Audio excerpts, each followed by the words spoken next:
Assalamualaikum warahmatullahi wabarakatuh. Kami dari kelompok 2 yang beranggotakan Sri Wulandari, Lucy Sucihati, Febriani Permatasari, Shirley Agisni Putri, Desi Fitri Astuti, dan Syifa Rihadatul. Di sini kami akan menjelaskan materi ilmu gizi mengenai kebutuhan tubuh terhadap berbagai zat makanan. Zat-zat makanan disebut juga gizi atau nutrisi. Makanan bergizi adalah makanan yang mengandung karbohidrat, protein, lemak, vitamin, air, dan mineral dalam jumlah yang mencukupi kebutuhan tubuh. Karbohidrat, protein, dan lemak diperlukan oleh tubuh dalam jumlah yang banyak, sehingga disebut makronutrien. Sedangkan vitamin dan mineral diperlukan oleh tubuh dalam jumlah yang sedikit, sehingga disebut juga sebagai mikronutrien. Kemudian terdapat fungsi makanan bagi tubuh kita. Yang pertama, sebagai sumber energi, yang kedua sebagai zat pembangun tubuh, dan yang ketiga sebagai zat pelindung dan pertahanan tubuh. Zat makanan itu sendiri terdiri atas karbohidrat, lemak, protein, vitamin, air, dan mineral. Di sini saya akan menjelaskan karbohidrat. Karbohidrat adalah segolongan besar senyawa kimia yang paling banyak terdapat di bumi, yang terdiri dari karbon, hidrogen, dan oksigen. Karbohidrat merupakan sumber energi bagi tubuh. Sumber karbohidrat berasal dari makanan pokok kita. Makanan pokok biasanya berupa biji-bijian atau umbi-umbian yang mengandung amilum atau pati, seperti beras, jagung, gandum, ubi kayu atau singkong, ketela rambat, dan kentang, buah-buahan yang manis, dan minuman yang manis. Juga merupakan sumber karbohidrat terutama sukrosa. Selanjutnya ada fungsi karbohidrat, yaitu sebagai bahan baku penyusun senyawa lain, misalnya asam amino dan lemak, sebagai bahan baku penyusun komponen sel, misalnya asam nukleat dan nukleus, dan glikoprotein pada permukaan sel. Karbohidrat dalam bentuk serat kasar atau selulosa membantu kelancaran proses pencernaan makanan. Selanjutnya, jenis-jenis karbohidrat. Karbohidrat secara umum terbagi menjadi sederhana dan kompleks. Karbohidrat yang sederhana mengandung gula dasar yang mudah dicerna dan diserap oleh tubuh. Sedangkan karbohidrat kompleks memiliki rantai gula yang panjang, sehingga membutuhkan waktu yang cukup lama untuk dicerna oleh tubuh. Sumber karbohidrat alami ditemukan di dalam biji-bijian, padi-padian, buah-buahan, kacang-kacangan, sayuran, dan susu. Karbohidrat terdiri dari 3 jenis, yaitu sebagai berikut. Yang pertama, pati. Pati adalah jenis karbohidrat yang terdapat dalam makanan yang berasal dari tanaman seperti biji-bijian, sayur-sayuran, dan kacang-kacangan, dan makanan bertepung. Pati sendiri merupakan karbohidrat kompleks, sehingga tidak akan cepat dipecah dalam tubuh, seperti nasi atau beras, roti, kentang, pasta, gandum, dan sejenisnya. Yang kedua, ada serat. Serat juga terdapat dalam makanan yang berasal dari tanaman, seperti roti, gandum, kacang-kacangan, dan sebagian sayuran yang bisa dimakan dengan kulitnya. Serat sendiri terbentuk atas selulosa. Bila hewan seperti sapi dan kambing memiliki enzim selulose untuk mengurai selulosa, ternyata manusia tidak memiliki kemampuan untuk mengurai serat atau selulosa dan akan dikeluarkan oleh tubuh. Hal ini yang membuat serat baik untuk melancarkan pencernaan kita. Yang ketiga, gula. Tidak semua karbohidrat merupakan gula, namun semua gula adalah karbohidrat. Gula bisa didapatkan secara alami dari berbagai makanan. Di antaranya gula pada buah yang disebut dengan fruktosa, gula pada susu yang disebut laktosa, dan gula pasir yang disebut dengan sukrosa. Gula mudah dicerna dalam tubuh dan dapat meningkatkan gula darah lebih mudah, serta menghasilkan energi lebih cepat. Selanjutnya ada manfaat dan kekurangan karbohidrat. Manfaat karbohidrat bagi tubuh: yang pertama sebagai sumber energi, yang kedua mengendalikan berat badan, yang ketiga menjaga kesehatan dan saluran pencernaan, yang keempat mengurangi risiko munculnya penyakit tertentu. Selanjutnya, ada kekurangan karbohidrat bagi tubuh. Yang pertama, lemas dan lesu. Yang kedua, sembelit. Yang ketiga, kekurangan gizi. Yang keempat, berat badan turun. Selanjutnya, ada cara menghindari kelebihan atau kekurangan asupan karbohidrat. Jadi, cara menghindari kelebihan atau kekurangan karbohidrat yaitu dengan cara menjaga asupan karbohidrat sesuai kebutuhan agar manfaat karbohidrat dapat Anda peroleh secara maksimal. Karbohidrat setiap orang berbeda-beda, tergantung usia, jenis kelamin, aktivitas fisik yang dijalani, dan kondisi medis tertentu. Namun, pada umumnya orang dewasa sehat membutuhkan asupan karbohidrat sekitar 220-300 gram per hari. Sementara itu, bagi orang yang ingin menjaga berat badan atau sedang dalam program menurunkan berat badan, asupan karbohidrat yang disarankan adalah sekitar 50-150 gram per hari. Lemak merupakan suatu senyawa organik yang tidak dapat larut di dalam air yang disusun oleh senyawa karbon, hidrogen, dan oksigen. Berdasarkan komponen penyusunannya, lemak berguna untuk memproduksi energi baik pertumbuhan, badan, maupun otak, serta memelihara pergantian jaringan. Selanjutnya ada fungsi lemak. Yang pertama ialah sebagai cadangan energi, lalu yang kedua lapisan lemak yang terdapat pada kulit akan melindungi tubuh dari hawa dingin. Selanjutnya sebagai komponen penyusun membran dan organel sel, lalu melindungi organ-organ vital seperti jantung dan ginjal. Yang terakhir sebagai pelarut vitamin A, D, E, dan K agar dapat diserap oleh tubuh. Nah, selanjutnya ada ragam dan jenis lemak. Yang pertama adalah lemak tak jenuh tunggal. Lemak ini dapat membantu menjaga kesehatan jantung dengan menurunkan kadar tingkat LDL atau kolesterol jahat dan menjaga tingkat HDL atau kolesterol baik yang terdapat di dalam tubuh. Lemak ini dapat ditemukan pada buah alpukat, minyak zaitun, hazelnut, almond, dan kacang-kacangan. Yang kedua adalah lemak tak jenuh ganda. Lemak ini dapat membantu menurunkan kadar LDL di dalam tubuh, misalnya seperti omega 3 dan omega 6. Lemak ini dapat ditemukan pada ikan salmon, tuna, buah kenari, dan biji lanak. Yang ketiga adalah lemak trans.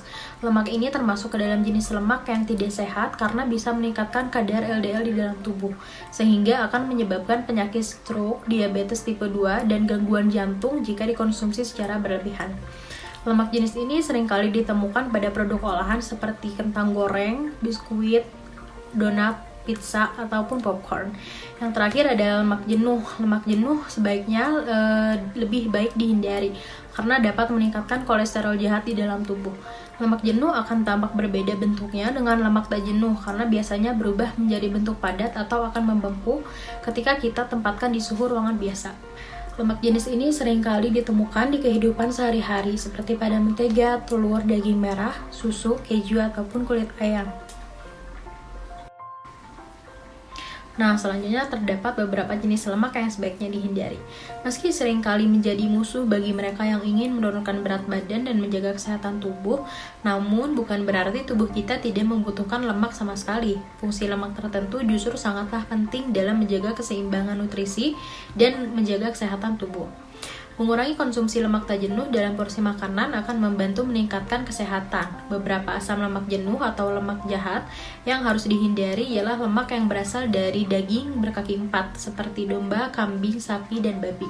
Selain itu, lemak trans yang berasal dari margarin, biskuit, dan krim juga termasuk ke dalam lemak jahat. Sementara itu, lemak yang sebaiknya dikonsumsi adalah lemak yang diperoleh dari biji bunga merah, biji bunga matahari, minyak jagung, minyak kacang kedelai, dan minyak kacang tanah. Nah, selanjutnya apa sih yang akan terjadi ketika tubuh kita kekurangan lemak? Kondisi di mana tubuh kita kekurangan lemak itu berarti nutrisi yang dibutuhkan oleh tubuh kita tidak terpenuhi atau tidak seimbang, yang mana akan menyebabkan timbul beberapa penyakit seperti kekurangan vitamin, terjadinya dermatitis atau peradangan pada kulit, akan memperlambat proses penyembuhan luka, akan mengalami depresi dan mudah sakit, serta menurunkan energi dalam tubuh, lalu akan meningkatkan risiko terkena penyakit jantung, dan akan melemahkan sel imun serta mengganggu jalannya fungsi sel, dan tentunya akan meningkatkan resiko demensia. Selanjutnya ada protein. Protein adalah polimer yang tersusun atas monomer yang berupa asam amino. Ada 20 jenis asam amino penyusun protein tubuh manusia. Ke-20 asam amino tersebut dapat dikelompokkan menjadi asam amino esensial dan asam amino non-esensial. Asam amino esensial adalah asam amino yang tidak dapat dibuat di dalam tubuh manusia. Adapun asam amino non-esensial adalah asam amino yang dapat dibuat di dalam tubuh manusia, sehingga kebutuhan asam amino ini tidak harus didatangkan dari luar tubuh manusia dalam bentuk makanan. Selanjutnya ada fungsi dari protein. Yang pertama sebagai molekul pengangkut, misalnya hemoglobin, berfungsi untuk mengangkut oksigen. Yang kedua sebagai penyusun komponen sel, misalnya aktin dan miosin. Yang ketiga sebagai pertahanan tubuh, misalnya antibodi. Yang keempat sebagai alat pengatur fungsi psikologis, misalnya hormon. Yang kelima sebagai cadangan nutrisi, misalnya kasein yang terdapat di dalam susu. Sekitar 20% dari tubuh manusia terbentuk dari protein. Karena protein tidak disimpan di dalam tubuh, maka perlu untuk mencakupi asupan protein setiap hari agar tidak berdampak negatif pada kesehatan tubuh. Yang perlu dipahami, kebutuhan protein setiap orang berbeda-beda, tergantung pada berat badan dan jenis aktivitas yang dijalani sehari-hari. Berdasarkan tabel angka kecukupan gizi atau AKG Kemenkes RI, standar angka kecukupan protein bagi masyarakat Indonesia adalah sekitar 56-59 gram per hari untuk perempuan dan 62-66 gram per hari untuk laki-laki. Nah, di bawah ini adalah AKG yang dibutuhkan berdasarkan Peraturan Menteri Kesehatan Republik Indonesia Nomor 75 Tahun 2013 tentang angka kecukupan gizi yang dianjurkan bagi bangsa Indonesia. Ya, selanjutnya terdapat vitamin. Vitamin merupakan senyawa organik yang terdapat dalam jumlah yang sangat sedikit di dalam makanan dan sangat penting peranannya dalam reaksi metabolisme. Oleh karena itu, harus didatangkan dari makanan. Fungsi utama vitamin yaitu mengatur proses metabolisme protein, lemak, dan karbohidrat.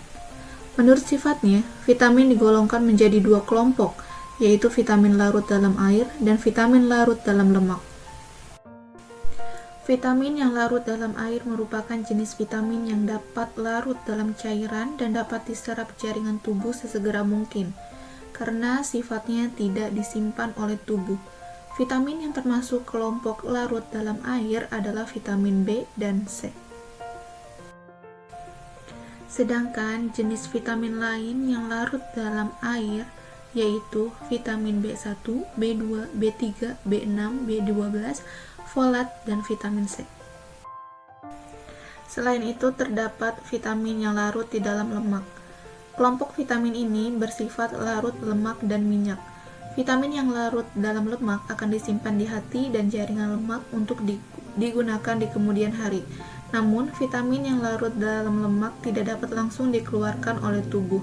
Jika dikonsumsi berlebihan, bisa terjadi akumulasi dalam tubuh, bahkan dapat menyebabkan keracunan. Kemudian, terdapat jenis vitamin yang larut dalam lemak yaitu vitamin A, vitamin D, vitamin E, dan vitamin K. Baik, di sini ada air. Air merupakan komponen terbesar dalam struktur tubuh manusia, kurang lebih 60-70%. Berat badan orang dewasa berupa air, sehingga air sangat diperlukan oleh tubuh. Air berfungsi sebagai zat pembangun yang merupakan bagian dari jaringan tubuh dan sebagai zat pengatur yang berperan sebagai pelarut hasil-hasil pencernaan. Dengan adanya air, sisa-sisa pencemaran dapat dikeluarkan dari tubuh, baik melalui paru-paru, kulit, ginjal, maupun usus. Menurut Joko Pekik Irianto, sebagai komponen terbesar, air memiliki manfaat yang sangat penting, yaitu sebagai media transportasi zat-zat gizi, membuang sisa-sisa metabolisme, hormon ke organ sasaran atau target organ, mengatur temperatur tubuh terutama selama aktivitas fisik, dan mempertahankan keseimbangan volume darah. Baik, di sini ada air sebagai zat gizi esensial. Air tidak dapat diproduksi oleh tubuh, karena itu air disebut sebagai zat gizi esensial. Air sesungguhnya juga merupakan zat gizi, karena memenuhi persyaratan sebagai zat gizi, yaitu zat yang diperlukan tubuh terutama untuk mengatur proses kehidupan. Pemenuhan kebutuhan air bagi tubuh manusia pada umumnya berasal dari minuman, sebagian lagi berasal dari makanan dan dari air hasil metabolisme karbohidrat, lemak, dan protein dalam tubuh dalam jumlah yang sedikit. Di sini ada faktor yang menentukan kebutuhan air. Terdapat banyak faktor yang menentukan kebutuhan air seperti suhu lingkungan, tingkat aktivitas fisik, kecurahan keringat, umur, dan jenis kelamin. Anjuran asupan air secara umum bagi remaja dan dewasa adalah 2000 ml per hari. Anjuran ini perlu disesuaikan dengan tingkat aktivitas dan pengeluaran keringat, mengingat hal itu menyebabkan variasi kebutuhan air.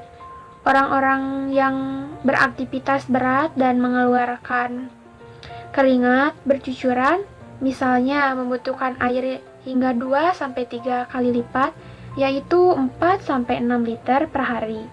Tetapi orang yang lanjut usia atau lansia perlu membatasi konsumsi air karena kebutuhannya cukup hanya 1,5 liter sehari.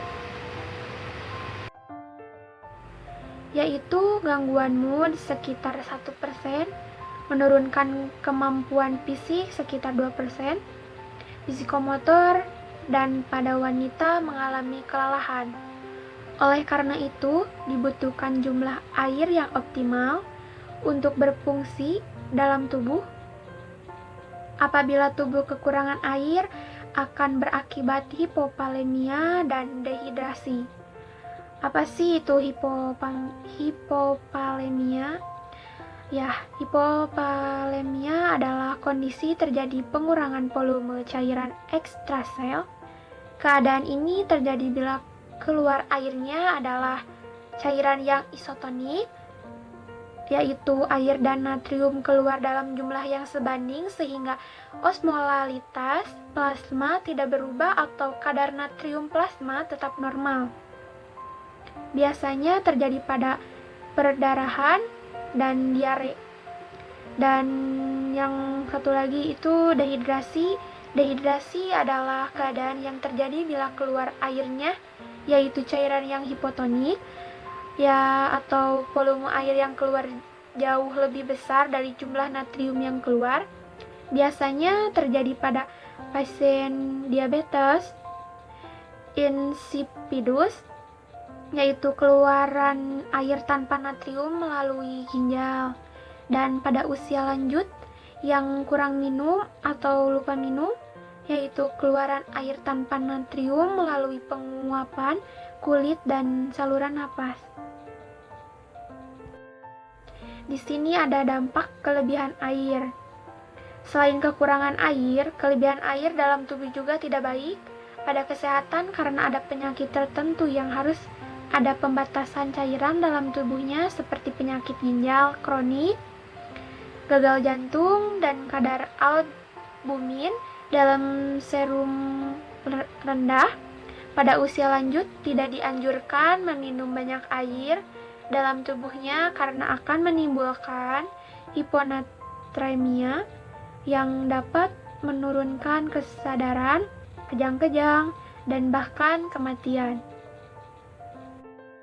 Selanjutnya itu mineral. Mineral merupakan senyawa anorganik yang diperlukan tubuh dalam jumlah yang sedikit. Biasanya mineral terdapat dalam bentuk garam-garaman yang terdapat pada makanan atau minuman. Fungsi dari mineral sendiri yang pertama sebagai zat pengatur sehingga menyebabkan proses metabolisme dalam tubuh tidak berjalan normal, misalnya kalsium dan zat kapur. Yang kedua, sebagai zat pembangun tubuh karena tidak dapat mempengaruhi bentuk rangka yaitu kalsium dan fosfor. Yang ketiga, mengatur tekanan osmosis dalam tubuh, dan yang terakhir memberi elektrolit untuk kerja otot dan syaraf. Selanjutnya, mineral-mineral yang dibutuhkan oleh tubuh dikelompokkan menjadi makroelemen dan mikroelemen. Unsur-unsur yang diperlukan tubuh dalam jumlah yang besar disebut makroelemen. Unsur yang pertama ada kalsium yang fungsinya sebagai pembentukan darah, pembentukan tulang dan gigi, penerimaan transmisi dan rangsang, kontraksi dan relaksasi otot. Kalsium ini banyak terdapat pada susu, sayur mayur, udang, kuning telur, mentega, kacang, dan keju. Yang kedua ada fosfor, fungsinya untuk pembentukan tulang dan gigi, mengatur keseimbangan asam dan basa darah, mengatur kontraksi otot, unsur utama sel tubuh, pengatur aktivitas hormonal, dan membantu absorpsi serta transportasi zat-zat makanan. Fosfor ini banyak terdapat pada susu, daging, ikan, kacang, padi, telur, serta sayur hijau. Kemudian ada natrium, fungsinya sebagai pemelihara keseimbangan asam basa, mengatur tekanan osmotik tubuh, permeabilitas sel, dan transmisi impuls saraf. Natrium ini banyak terdapat di garam dapur atau NaCl, ikan, dan makanan laut. Selanjutnya ada klorin, fungsinya untuk menjaga tekanan osmotik, asam basa, kadar air dalam tubuh, membantu HCl dalam lambung, dan memelihara keseimbangan cairan elektrolit. Klorin ini terdapat di garam dapur, ikan, dan makanan laut. Selanjutnya ada kalium, fungsinya sebagai pertumbuhan, mengatur tekanan osmotik dan kenetralan cairan tubuh, kontraksi otot, transmisi impuls saraf, katalisator reaksi kimia, mengatur pelepasan insulin, dan memelihara denyut jantung. Kalium ini hampir terdapat di semua makanan, khususnya mengandung protein. Selanjutnya ada magnesium, fungsinya sebagai aktivator pembentukan eritrosit dan tulang, sintesis protein, respirasi sel, katalisator reaksi yang melibatkan ATP dan ADP, serta memelihara kesehatan otot dan syaraf. Magnesium ini banyak terdapat di sayuran hijau, hati, dan telur. Selanjutnya ada belerang, fungsinya untuk membentuk protein dan keratin, penyimpangan dan pembebasan energi, peningkatan kerja beberapa enzim, pemeliharaan otot dan syaraf, penetralan racun, dan sebagai komponen asam nukleat, asam lemak, dan protein. Belerang ini banyak terdapat di makanan yang berprotein. Yaitu ada mikroelemen atau unsur-unsur yang diperlukan dalam tubuh dengan jumlah yang sedikit. Yang pertama ada zat besi, fungsinya sebagai pembentukan hemoglobin dan mioglobin, respirasi sel, reaksi biokimia tubuh, dan konstituen enzim seluler. Zat besi ini banyak terdapat di daging, telur, hati, keju, dan sayuran hijau. Yang kedua ada fluorin, fungsinya untuk menguatkan gigi dan tulang, serta mencegah penyakit periodontal dan osteoporosis. Fluorin ini banyak terdapat di kuning telur, susu, dan otak.